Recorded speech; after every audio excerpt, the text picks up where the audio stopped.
الله نگاه کنه ما را. لو کانوا یعلمون، کاش که میدانستن، کاش که میدانستن حقیقتا را و در این سرنوشت مبتلا نمیشودن. لیکن این مردم ها فقط عاشق مادیات دنیا بود، همه روزه اعراض از دعوت پیغمبرات، دشمنی با پیغمبرات.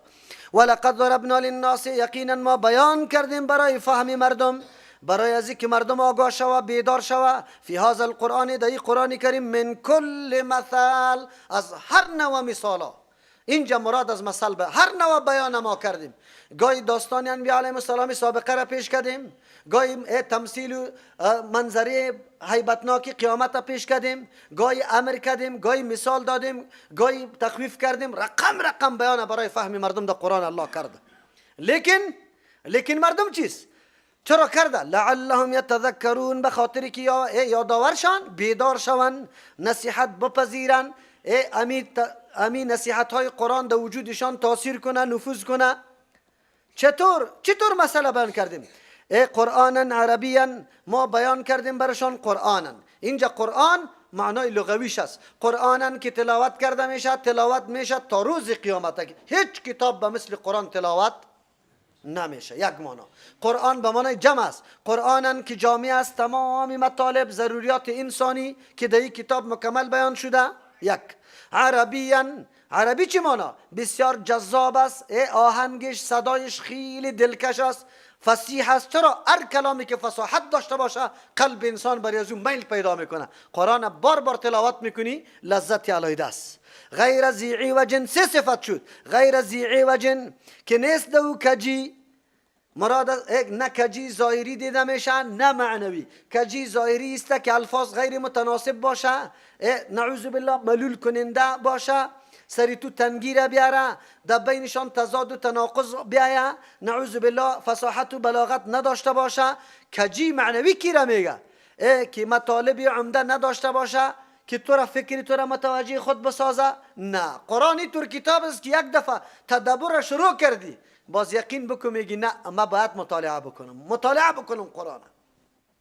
و طور مطالب چرا الله بیان کرده؟ لعلهم یتقون، به خاطری که یا تقوادار جور شوه، قرآن بخونه، اسباب تقوا را قرآن بیان کرده. این مردم ها وجودشان مکمل تقوا را، وجودشان تقوا فرا بگیره. آلی دیگه واقعا هر حرکتشان محتاط است، قدم که میگذاره محتاط است، تو نمیکنه سرکش باشه، نعوذ بالله.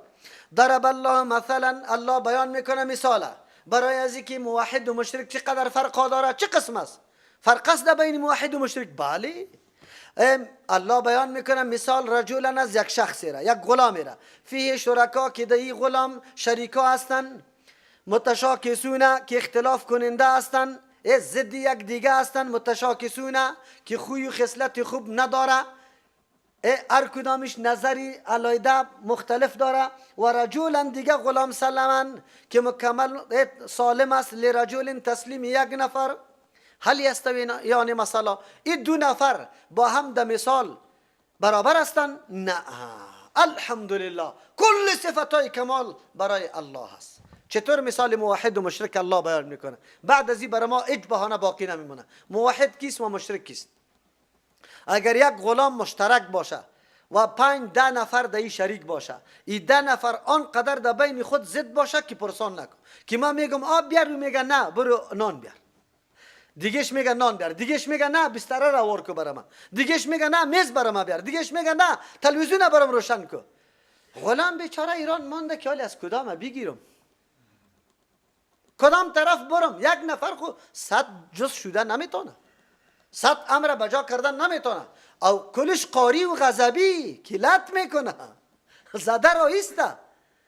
دو حاجه علی وقتی که لوازم زندگی خودم طلب میکنه، هر کدامشان قاش خودت ترش کرده از او طلب کن، دیگهش میگه از او طلب کن، دیگهش میگه از او طلب کن. این غلام بیچاره زندگیش چطور تلخ است؟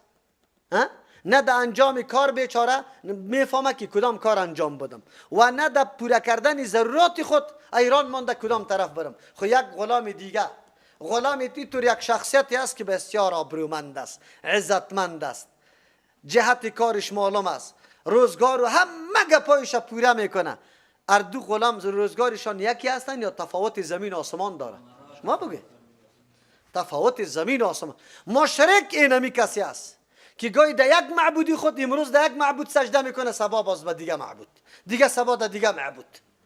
پس دیگه سبا ایران مانده که مرا خو اینجا مرضی زردی گرفته، هم دیوانه شدیم. آلی طرف غزنی ببرم یا در جلال آباد، در سرخکان، کدام جای ببرم؟ ایران مانده، کدام طرف ببرم؟ موحد میگه نه، اگر سردردیم سرم میاد شفا دهندیم کیست؟ اگر دیوانه میشم شفا دهندیم کیست؟ اگر نان طلب دارم کی میده؟ اگر عزت طلب دارم کی میده؟ اگر روزگار طلب دارم کی میده؟ اگر بخت طلب دارم کی میده؟ شما بگوید دیگه. امروز مردمایی که نعوذ بالله قبرهای متنوع برای خود معبودات جور کرده، هر طرف روان سرگردان است. یک طرف که ببره خب نمیشه، خب میشه، خب میشه. باز چی میگه در خانه؟ وی یک دفعه دوپیان نبردی، سباسه که دوپیان روان است. خب از اونجا که پس بیا جور نمیشه، وی یک دفعه که دستخی نبری دمی برف کوچا، دمی راه های خرابی سالنگ سیکو که روان است. یک مریض است، 10 نفر دیگه برف کوچ میاد دری تلا کلش اون طرف میبره، برو بخیر. این مریض جور شدن، حالی نجات بده. حالی شما سخی صاحب روان بوده، سخی صاحب بعد شما را از برف کوچ نگاه میکرد که تا اونجا خو میرسیدی. ها شما بگوی که کسی که نعوذ بالله به غیر الله عبادت میکنه چطور این شخص است؟ کدام شخص است؟ قرآن چرا این قدر مثالا را بیان میکنه؟ با می قدر مثالا بیان کردن امیالی مردم ما چی کارا میکنه؟ راستی تا نبگوی کدام طرف روان است؟ قرآن چی میگه، مردم چی میکنه؟ خب بلکه نه دیگه چیز خام نمیکنه. آلی ما را هم نمیمانه که می را بیان کنیم، میمانه؟ نمیمانه. ما را هم بیان کردن نمیمانه، دیگر خب بگذار. اینی حالاتی است، اینی حالات مردم است. یک الله را لایق پرستش و بندگی نمیدانه، مشکل کشا و حاجت روان نمیدانه، شفا دهنده نمیدانه، عزت دهنده نمیدانه، هر طرف رو آورده نعوذ بالله، سرگردان است. اوه باز چی طور است؟ یکی را اعلام نمیتانه. چرا؟ اگر اعلام کنه چپرکتش چی میکنه؟ سرش چپا میکنه. با هر کدامش علایده نظر ببره. اگر نه که نظر نبرد باز چی میکنه؟ باز چی میشه؟ پیرگیر میشه، باز دیگه نمیمانه. قرآن همینطور برای ما میگه الحمدلله کل صفتای کمال الوهیت برای یک الله تبارک و تعالی است. الله تقسیمات نکرده صفتای خدا که به کسی داده باشه که بله شفا دهنده فلان مرض فلان قبر، قطعا نه. افضل ترین اشخاص کیست؟ محمد رسول الله. ولی او کدام مرض دفع میکنه؟ اکثرهم لا یعلمون، بلکه اکثریت مردم نمیدانه. بازم همو زول امام زړې تراوی امو میکنه، امی تراوی کنه. این قدر آیت قرآن بیان میشه مثالا، بازم همو طرف روان هستن. چرا اینطور روان هستن؟ انک میتون، یقینا تو قابل مردن هستی، قابل مرگ هستی. و انهم میتون، کفارم قابل مرگ است. چرا دل خوش میکنه؟ چی میگفتن؟ یک نفر است چند روز بعد میموره، این گپا کلش آرامی میشه و دوڑی خورا. اگر پیغمبر بمره شما خود تا ابد زنده نیستی، شما میموری. یک او پیغمبر میموره، پیغمبر خوی طور نیالا را شانده که هیچ پرسان نکن. موتر سر ما خطار خورده بود، میگه رفتم یک نفر بود خلاص شد.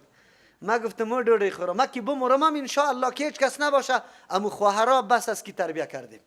انشاءالله انقلاب عظیم در کابل وام آورده میتونه، ترجمه قرآن در هر مرکز شروع میتونه، عقیده را درس داده میتونه.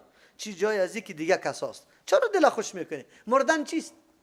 مردن خامه آدم نموره، بالکل میموره. یا آیت دیگه چی میگه؟ دیگه یک سیدی رسایی کردم یک جنابی که بسیار گریان میکنه، مشهور ملاست دی کابل. مردمای پیدا شده که میگن پیغمبر نور نیست. امی دوڑی خورا که در تلویزیون ها فتوا میده اونجا نشسته است.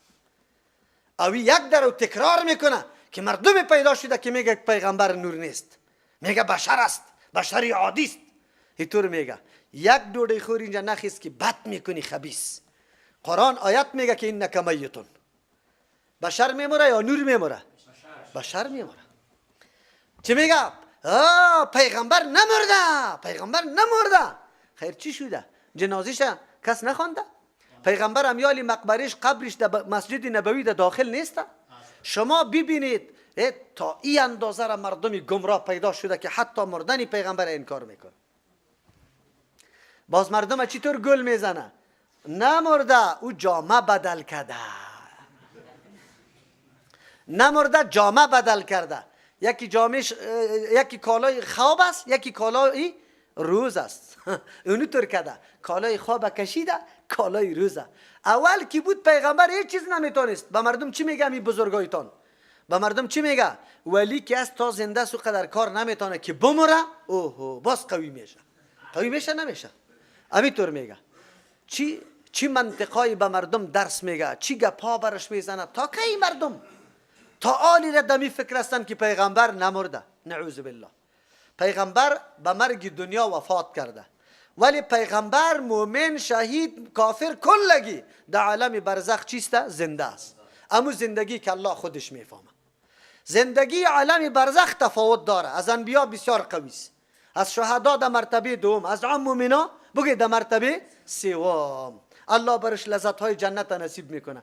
خو این معنا نداره که پیغمبر صلی الله علیه وسلم آلی در دنیا میگرده گرد کارا را کرده رایسته.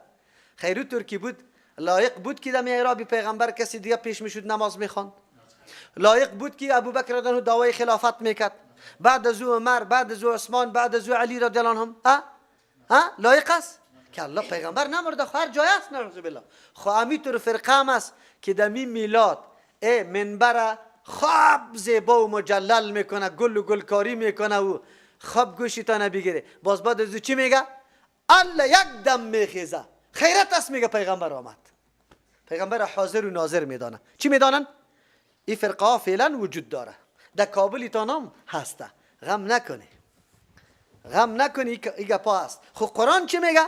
انک میتون، تو قابل مرگ هستی پیغمبر علیه السلام. و انهم میتونی، مشرکین هم قابل مرگ هستن. به مردن تو بری از یاد چی راحت حاصل میشه؟ ثم انکم بعد از او، بلکه این مردم ها باید سری مرگ آمدن بسیار خفه باشه. چرا؟ تو خود دعوت داده، تو خود افتخار کمایی کرده، تو خود واقعا با زندگی ابدی نایل شدی. اینجا این زندگی فناپذیر بود، زندگی دیگه برات حاصل شد. ثم انکم یوم القیامت، باز شما در روز قیامت عند ربکم، به نزد پروردگارتان تختصمون، یکی با دیگه خصومت میکنه، جار و جنجال داره. پیغمبر میگه یا الله ما مکمل دعوت تو را به یا رساندم، ای مردم با جایزی که بپذیره، گوش بگیره، فکر بکنه، سنگاره گرفت. بوتای ما را از خون چه کرد؟ پر کردن. فمن ازظلم، کیست خیلی ظالم؟ کیست خیلی ظالم؟ در قرآن کریم که فمن ازظلم کلمه میاد حتما در پشت سرش مانع ذکر الله، مانع توحید الله، کسی که شرک رواج میده، کسی که مردم از راه حق منع میکنه. این کلمه در حق از استعمال شده. از این که ظلم زیاد نیست که خود دعوت نمیدی، خود مسئولیت نمیشناسی، دیگران هم نمیگذاری که دعوت بکنه. فمن ازظلم، کیست خیلی ظالم؟ ممن، از او کسی که کذب علی الله، دروغ میگه بالای الله. نعوذ بالله میگه الله چیسته؟ الله فرزند داره، نازدانه داره، الله نازدانه ها داره، سفارشی ها داره. و کذب بالصدق، نسبت دروغ میکنه به صدق، به او کلمه که راست است، واقعیت داره که قرآن است. از جاءه، در آن وقتی که آمد، یا او توحیدی که واقعیت داره در مورد از او میگه، او را نسبت دروغ میکنه. الیس فی جهنم، آیا نیست در جهنم مثوی للکافرین، جایگاه و جای باش برای کسانی که انکار میکنه از این کتاب الله یا از توحید الله. والذی جاء بالصدق، او شخصی که آمدن کرده به صدق. اشاره میکنه قرآن سراسر مکمل راستی است، واقعیت است، هیچ نوع خیال پردازی و هم پرستی، دروغ نیست، در وجود نداره. یکی والذی، او شخصی که آمدن کرده به صدق، براست، یعنی گپی واقعی که توحید الله، یک تا پرستی الله است. و صدق به، تصدیق کرده به او. تصدیق کرده به او چی معنا؟ عقیدم داره، خب بعد از او در عملم پیاده کرده. یک معنا خودش هم آورده امی صداقت و هم پیاده کرده در عمل خود، تصدیق کرده. تصدیق عقیده توسط چی میشه؟ عمل میشه. عمل تو را تصدیق میکنه که یقینا در قلب چی طور هستی، پاک هستی یا گنده هستی. اگر تو مکمل احکام الله را انجام میدادی، معلوم شد که دل تو کمی پاک است. او تو نمیشه که دل پاک باشه او تو هیچ حکم الله را انجام نمیدی. یک ترجمه دایات است. دوم ترجمه والذی، او شخصی که جا به صدق آوردن کرده به صدق که وحی الله است. و صدق به، دیگه نفر خیست تصدیق از را کرده که عام مومنا صحابه کرام است. اولئک هم المتقون، آوردنی و تصدیق کردنی کلشان اینمی مردم متقون است، نجات داده شدگان از عذاب الله. لهم ما یشاؤون، برای از یا آن چیزی است که یا خوش میکنه عند ربهم، بنزد پروردگارشان. هر چیزی که در دلشان میگرده، در دلشان یا میگرده که مرتبه ما به مرتبه پیغمبران برسه. نه، الله هر کس در مقامش چی کرده؟ قناعت برش حاصل کرده. هیچ وقت تمنای دیگر رقم نمیکنه، تمنای ناجایز نمیکنه، از قلبشان او تمنای ناجایز میکشه. عند ذالک جزاء المحسنین، اینمی هر چیزی که وا بخواه اینمی پاداشی کسایی است که محسنین است. محسن تشریح کرده بودیم کسی که عملش خالص برای کیست؟ الله تبارک و تعالی، استوار به عقیده توحید الله و عملش به نقشه کی باشه؟ رسول الله باشه. لیکفر الله برشان نصیب کرده به خاطری که دور کنه الله اول از یا عنهم اسوأ الذی، زشترین او چیزی را عملو که انجام داده، کدام خلا نقصانات قصوری که داشتن اول او را محو میکنه. و یجزیهم، پاداش بده بری از یا اجرام، اجری از یا را، عوض از یا را، به احسن الذی، به بهتر او اجر کانو که بودن یعملون میکردن، عملشان به بهتر عمل الله پاداش بده او گناهایشان عفو بکنه. از این که در بهترین اعزاز کجاست که گناهای سابق تا از بین ببره. الیس الله بکاف عبده، آیا نیست الله تبارک و تعالی یک کفایت کننده برای بنده خود که او را حفاظت کنه، او را عزت بده، دعوتش عام بسازه؟ آیا همی کفایت نمیکنه؟ و یخوفونک بالذین، چی میگفتن؟ بعضی میگی در مورد خالد ابن ولید را نازل شده بود. پیغمبر علیه السلام روان کرد شاه عزاره که نامی بود خانه جور کرده بود، یک سنگ کلان بود، در اونجا بسیار یک چیز شیطانی که زنوار شیشک بود خیلی کلان، او می آمد می نشست، امور عزا می گفتن. پیغمبر گفت تو را قتل کو، کی رفت خانه را ویران کرد، پس آمد. گفت چی کردی؟ عزا را از بین بردی؟ او گفت که البته عزا همی جایی که یا مرکزی چیز عبادت جور کرده بودن امیر میگه. گفت نه، عزا را از بین نبردی. اونجا که باز رفت امو مجاورایش پیش خالد ابن ولید رضی الله عنه آمد، گفت سایکو فکرت باشه که اینجا این عزا تو را چی میکنه؟ از بین میبره. اش کنی که این را ویران نکنی، این خانگاه که عزا تو را چی میکنه؟ بگوی تو را قتل میکنه، از بین میبره. گفت ما پشتی عزا آمدن. امو بود که ظاهر شده مو عزا، امو جنی که خود عزا نامیده بود و مردم پرستش میکرد. خالد رضی الله عنه زد قتل کرد شه. خود چی بود؟ شیطان بود. قتل کرد شه. پس آمد پیغمبر علیه السلام گفت آلی عزا را کشتی، عزا را نو تو کشتی. دو مورد آمده. آلیم میگه سیکوی گنبد چپا نکو، خو ای بیرقا را ویران نکو، سنقالگه کارا. چرا؟ باز شود جانید میایه، شود جانت میایه میکنه. الله برش میگه الیس الله بکاف عبده، آیا نیست الله کافی برای بنده خود که حفاظتش میکنه؟ و یخوفونک، میترسانه تو را پیغمبر علیه السلام همی کفار بالذین، توسط یو کسان من دونی که بغیر از الله است. میگه ای ترگه پاره نزن که باز اینمی صاحب قبر میایه شود جانت، تو را میترسانه. و من یضلل الله، کسی را که الله گمراه کنه فما له من هاد، نیست برای ترکسان هدایت کننده. و من یهد الله، کسی را که الله هدایت کنه فما له، نمی باشه برای از او من مضل، کسی گمراه کننده. الله که کسی را هدایت کنه یا گمراه کنه کسی دیگه من نمیتونه. خو هدایت و گمراهی نشأت از تو میکنه، چرا الله خود زمینه راه یافتن یا گمراه شدن به کلگی مهیا کرده، اسباب داده که اینی از گمراهی است، اینی از هدایت است. تو استی که کدام اسباب انتخاب میکنی، باز بعد از او که تو در سرحد برسی که کلی اسباب ضایع بکنی، اینی را میگه که الله تو را گمراه کرده، باز کسی هدایت نمیتونه. الیس الله بعزیز، آیا نیست الله زبردست میتونه که جبران کلگی را مؤمن بسازه؟ یا است عزیز است جزای خدا نافذ کردن میتونه. ز انتقام، صاحب انتقام هم است که سری پیغمبر کسی ظلم میکنه مانع دعوتش میشه، الله از پیش انتقام نگیره، بالکل میگیره. ولا ان سالتهم، اگر تو سوال کنی از یا من خلق السماوات، کی پیدا کرد آسمان ها را، والارض زمین، لا یقولن الله، میگویند الله پیدا کرده. توحید ربوبیت قبول داره. قل بگوی پیغمبر علیه السلام افرایتم، پس شما بر من نشان بده ما او معبودا را تدعون که آواز میده من دون الله، بغیر از الله، در مشکلات و حاجاتتان. ان ارادنی الله، اگر الله اراده کنه بر من بدرن کدام تکلیف رساندنه. هل هن، آیا هست امی معبودا، هن ضمیر معنس به خاطر میگه که وام معبودای خدا معنس میپنداشتن، یا است که سری قبر بتا لباسای معنس پوشانده بود. آلیم قبرای اولیای ما را چی کرده؟ بگه لباسای معنس مندازه. لباسای زنا را مندازه. اونجا همونطور بود. آیا هست این معبودا کاشفات و دره دور کننده همین تکلیفی که الله رسانیده هست؟ او ارادنی به رحمت، یا الله اراده کنه به من رحمت، هل هن ممسکات، آیا هست این معبودای شما بند کننده رحمتی الله؟ یا کسی که خالق هم نیست، یا کسی که مالک نفع و ضرر هم نیست، چطور قابل پرستش است؟ قل بگو حسبی الله. مردم دیگه جواب نداشتن، خب راست میگفتن، رحمت مانی نمیشودن و عذاب دور کده نمیتونستن. پس معبودی که نه مالک تکلیف و چیسته دور کننده ضرر است و جلب کننده نفع نیست و نه خالق است، چطور مستحق عبادت است؟ قل بگوی پیامبر علیه السلام حسبی الله، کافی است برای ما الله، الله است که مرا تکلیف مرا دور میکنه، برای ما رحمت میفرسته. علیه یتوکل المتوکلون، خاص بالای الله اعتماد بکنه، کلی امور خدا بسپاره به کی؟ الله. خب بعد از اخذ اسباب استعمال کنه و بعد از او بگویه که اسباب مؤثر نیست. مؤثر کیسته؟ تدابیر امنیتی خدا بگیره، کاری خود انجام بده، اسباب ظاهری را که الله برش داده استفاده کنه. خب بعد از او بگه که اسباب مؤثر نیست. مؤثر کیست؟ خاص بالای الله یتوکل المتوکلون، اعتماد بکنه توکل کننده ها، یعنی خدا بسپارد کلی امور خدا به الله. الله که چیزی کننده است بالکل همونطور میکنه.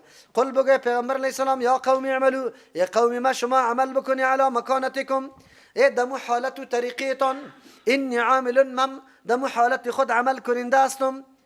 نمیشه، دلایل نمیپذیره، دایی قدر دلایل شما قناعت نمیکنی، خیر آخری سخن همیست، شما هم کاری تا نبکنی، ما هم کاری خدا. فسوف تعلمون، زود است که باز بدانی انجامیتانه که به کدام سرنوشت شوم مبتلا میشه، قطعی طریقه و عملیتان. ما یاتیه عذاب یخزیه، کی میایه برش عذابی که یخزیه ایره رسوا میکنه و یحل علیه، پایان میشه بالایش عذاب مقیم، عذاب دائمی. باز معلوم میشه که مستحق عذاب دائمی کیست. ان انزلنا علیک الکتاب، یقینا ما نازل کردیم بالای تو پیغمبر علیه السلام الکتاب قرآن کریم، للناس برای هدایت مردم، برای فهم مردم، بالحق که مشتمل به دین واقعی است، راست است، نظامی که یک حقیقت داره مشتمل به اون نظام است. فمن اهتدی، پس کسی که راه یاب میشه، فلنفسی، فایده برای نفس خودش است، و من ضل، کسی که گمراه میشه از این کتاب الله، فانما یضل علیها، یقینا گمراه میشه، خود تاوان و نقصانش بالای امین نفس است. و ما انت علیهم، نیستی تو بالایشان به وکیل زموار که حتما رای حق بپذیره. اینی را میگه توکل، حالی تو اعتماد به الله کو، تبلیغ برسان، مسئولیت تا ادا کو، بعد از اون مردم جرمشه یا ناجرمشه کاری تو نیست.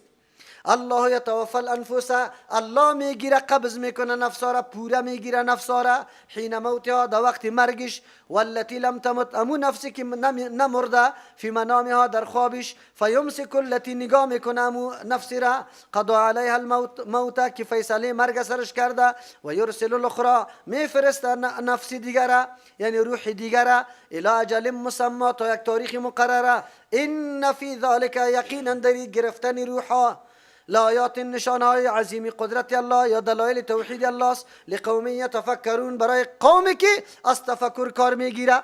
الله نمونه مرگ همه روز برای ما پیش میکنه. زمانی که ما و شما خواب میریم، الله تبارک و تعالی روح قبض میکنه. البته یکی قبض کامل است، یکی قبض ناقص است.